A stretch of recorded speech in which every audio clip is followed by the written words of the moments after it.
E o caso mais comentado da semana, sem dúvida nenhuma, foi o da GameStop, que subiu 2.700% em apenas 20 dias. Ou seja, quem tinha 100 mil reais foi para 2,7 milhões, quem tinha 1 milhão foi para 27 milhões. Foi realmente impressionante, né? Está sendo. E nesse vídeo eu vou te contar exatamente o que aconteceu lá na gringa e também se isso pode acontecer por aqui. Tem grupo no Telegram de RBR3, vamos falar disso também.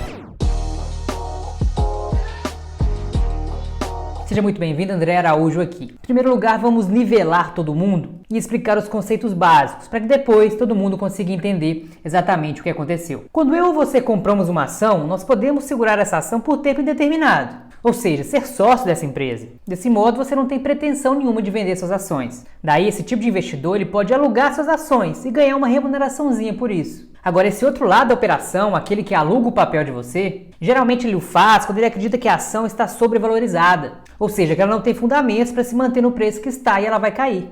Daí, o que ele faz é, mesmo sem ter as ações, eles alugam as ações de alguém, vendem elas no mercado pelo preço atual, que eles acreditam que está caro, e esperam que as ações caiam. Dessa forma, ele pode depois comprar essas mesmas ações mais baratas, devolver as ações que ele alugou para o dono e embolsar o lucro da operação. É o que nos Estados Unidos se chama de short selling e aqui a gente chama de venda a descoberto, do qual o investidor ou o trader, ele faz a venda do ativo sem ter o ativo, por isso chama descoberto. Ele apenas aluga o papel para fazer a operação. E o grande problema desse tipo de operação é que mesmo que ela dê certo, o seu ganho é limitado. Afinal, você está apostando uma queda do ativo e esse ativo só pode ir a zero. As ações elas têm piso, do chão ela não passa. Agora, por outro lado, o prejuízo é ilimitado, porque as ações não têm teto. Simplesmente não dá para saber o quanto elas vão subir. E eu vou dar um exemplo aqui para ficar mais fácil o entendimento. Olha só. Digamos que eu aluguei uma ação de alguém e vendi no mercado por $20. Eu aluguei e vendi 10 mil ações no total. E tive um saldo financeiro de $200 mil. 10 mil ações vezes $20. Agora, se essa ação cair para 15, eu posso recomprar as mesmas 10 mil ações por $150 mil e embolsar esse lucro de $50 mil ou de 25%. E exatamente isso que é a venda descoberta, que é o short selling. Agora, qual que é o problema dessa operação? O problema dessa operação é que quem vende a descoberto precisa ter uma margem, ou seja, ele tem uma garantia na corretora para bancar possíveis prejuízos. Ou seja, justamente para a corretora ter a garantia que se o seu trade der errado, você terá como cobrir o prejuízo. Só que do mesmo jeito que a ação pode ir para $15, ela pode ir para $30, pode ir para $40. Daí, se eu tiver vendido a descoberta, enquanto eu não fechar a operação, eu vou tendo prejuízo. E se esse prejuízo for aumentando, a corretora pode chamar cada vez mais margem, pode exigir cada vez mais garantia para que possa manter minha operação aberta. Ou seja, eu vou ter que colocar dinheiro lá, ou colocar como garantia umas outras ações que eu tenho na carteira, que é o que se chama no inglês de margin call, a chamada de margem. Só que pode chegar um momento que eu não tenho mais dinheiro, nem mais ações para dar de garantia. E aí eu vou ter que encerrar a operação com prejuízo, ou então a própria corretora pode fechar esse encerramento da operação. Então, voltando para o exemplo, imagine que a ação subiu para 40, ela dobrou de preço. Eu vendi por $200 mil, mas agora me custaria $400 mil para recomprar as ações do mercado. Ou seja, ter um prejuízo de $200 mil. Só que a ação pode continuar subindo, ela pode ir para $50, para $100 e o prejuízo continua aumentando. Ela pode ir para $500, eu tenho que recomprar as ações por 5 milhões, tendo um prejuízo de $4,8 milhões. E isso pode acontecer assim, em um dia. E foi mais ou menos isso que aconteceu com a empresa GameStop nos Estados Unidos. O papel subiu alguns dias de cerca de $20 para $500. E muita gente que estava short selling, vendida a descoberto, se viu obrigado a encerrar as posições com prejuízos gigantescos. Portanto, estar vendido a descoberto é sempre muito perigoso. E o que seria esse short squeeze? Ou se fosse traduzir, seria a espremida dos vendidos, ou a apertada dos vendidos, vamos dizer assim. E o que é isso? Isso é quando o mercado, os investidores, se dão conta que alguém está muito vendido, que a empresa vendeu demais algum papel. E o mercado pode ser intencionalmente, ou por acreditar que aquela empresa tem o potencial de valorização devido a seus fundamentos, esse mercado começa a comprar o papel, jogando o preço para cima e pressionando, espremendo, squeeze aí os short sellers, a quê? A fechar a posição, recomprar essas ações e assumir prejuízos. E essa compra massiva de papéis vai só alimentando o ciclo e faz o preço da ação subir cada vez mais. Então o que aconteceu com a GameStop? Mas antes de te contar, eu só quero pedir o seguinte: se inscreve aqui no canal, porque eu estou passando para vocês só informações que vão fazer vocês crescerem. Informações para vocês não caírem em ciladas e possam, pelo contrário, aumentar muito mais seu patrimônio. E é isso que eu estou ensinando para vocês aqui. Então o que aconteceu com a GameStop? Primeiro que a GameStop é uma empresa de varejo.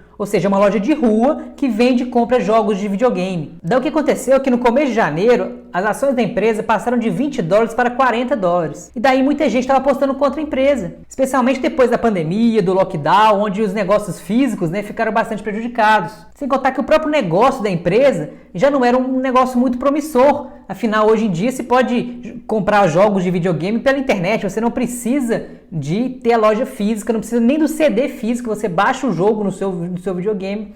Então o modelo de negócio já não estava tão bom, veio a pandemia, piorou e as ações subindo, então muita gente estava apostando contra a ação, justamente acreditando que essa alta que teve na ação não é justificada pelos fundamentos, que portanto valeria a pena ficar short nessa empresa, apostar, né, numa queda dessa empresa. E para você ter uma ideia da quantidade de gente que estava operando vendido, existe um índice chamado Short Float, que mostra o percentual de operações vendidas em relação ao float da empresa, ou seja, quantas pessoas estão vendendo em relação à quantidade de ações que existe no mercado. E o normal é que nenhuma empresa possa ter mais de 100% de ações vendidas. Afinal, não tem mais de 100% de ações no mercado para serem alugadas. Porém, no mercado americano, isso que é até uma origem aí dessa crise, né, desse acontecimento, é que é possível alugar mais de 100% das ações. E com isso ter um short float maior que 100%. E foi o que aconteceu, porque no começo da segunda quinzena de janeiro, o short float da GameStop chegou a 140%. Daí, meio isso tudo, dia 19/1, uma comunidade que agora está muito famosa, né, uma comunidade na rede social Reddit, chamada Wall Street Bets, que conta hoje com mais de 6 milhões de usuários. E para você ter uma ideia, isso é mais que o dobro de CPFs que a gente tem aqui na Bolsa Brasileira. Esse pessoal se organizou para comprar cada vez mais ações da GameStop. Isso começou dia 19, se intensificou dia 21, até que no dia 25 a ação simplesmente explodiu e foi lá para $500. E esse movimento repentino, intensificado ainda pela questão das opções, fez com que vários daqueles que estavam vendidos a descoberto tivessem que fechar suas posições e entubar prejuízos gigantescos. Porém, o que se vê é que mesmo após essa super alta, as ações da GameStop ainda continuam muito vendidas, com um short float próximo de 100%. E essa é a parte curiosa, porque quanto mais o papel sobe e se mantém alto, destoando cada vez mais os fundamentos, mais candidata à queda a ação fica. Ou mais convincente se fica a tese de shortear o papel. É como aquele elefante que subiu na árvore e você sabe que uma hora ele vai cair. É simplesmente surreal. Isso foi acontecendo com outras empresas também, que além de ter um short float mais elevado, ainda tinha um valor de mercado relativamente baixo, sendo influenciado diretamente por essa avalanche de compras que aconteceram em um período muito pequeno de tempo. Empresas como BlackBerry, Nokia e AMC, além de outras que os fundamentos estão ruins, tiveram seus valores de mercado, os preços das ações, multiplicados em várias vezes em apenas alguns dias. E é bom deixar claro que esse tipo de movimento não é natural. E também não é para durar muito tempo, até porque o que estamos vendo é uma briga para ver quem tem um bolso mais fundo. Só que alguma hora vai acabar a liquidez dos envolvidos, e resta saber quanto tempo mais o outro lado da operação vai conseguir ficar solvente sem quebrar. Mas alguma hora, com certeza, alguém vai ter que jogar a toalha. E tem até uma frase que foi postada lá no Reddit, que eu vi na internet, que é assim, os caras falaram lá: nós podemos nos manter retardados por mais tempo que vocês podem se manter solventes. Bom, vai saber, né?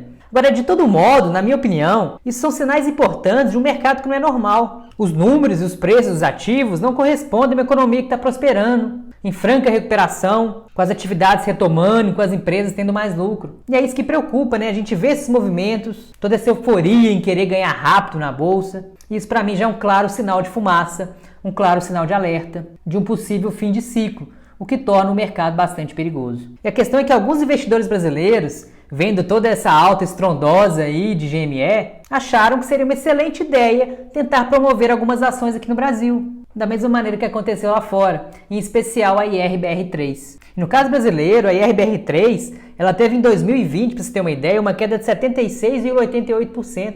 E só nesse ano ela estava tendo perda de 20% até a última quarta-feira. Porém, apenas na quinta-feira, dia 28, as ações da IRB Brasil subiram mais de 17%. Depois se formou um grupão no Telegram para promover a alta dessa empresa, IRBR3, através da compra massiva do papel. Só que tem uma diferença aqui no Brasil. Lembra do short float? Que é a quantidade de ações vendidas em relação às ações disponíveis no mercado, que na GameStop chegou a 140% e agora está em 100%. Na IRBR3 esse valor é apenas de 9%. E ainda que no Brasil a CVM limita em 20% essa relação. Logo não chegaria na mesma proporção que teve nos Estados Unidos. Ou seja, um dos principais motivos que fizeram a ação da GameStop disparar como um foguete foi justamente o fato da ação ter uma grande quantidade de vendidos, que tiveram que estopar e recomprar os ativos. Além, é claro, da faísca que foi aí a compra massiva pelos usuários do fórum do Reddit. Agora, se olharmos para a IRB, será mesmo que apenas 9% dos shorteados poderiam fazer tanto barulho e pressionar tanto assim as ações? Eu acho improvável. Porém, o que se viu é que quem estava vendido pela simples ameaça do acontecimento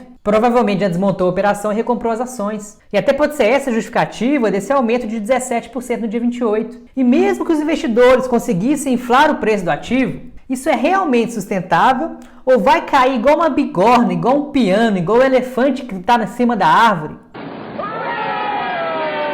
Assim que os investidores entenderem que aquela ação não vale o preço que está na tela, então o que eu te digo é que nós temos que ter cuidado com 3 pontos. Ao operar opções, e principalmente se você se coloca do lado que assume uma obrigação, ou seja, do lado vendedor da operação. Segundo, ao entrar nessa onda de notícias e euforia e acabar sendo guiado pela ganância, podendo ter prejuízos grandes. E terceiro, ao se expor demais ao mercado, que já tem claros sinais de fim de ciclo. Portanto, o que eu recomendo de verdade para vocês é que ignorem esse estilo de movimento e, no máximo, observem de fora para poder aprender um pouco com a história sendo escrita.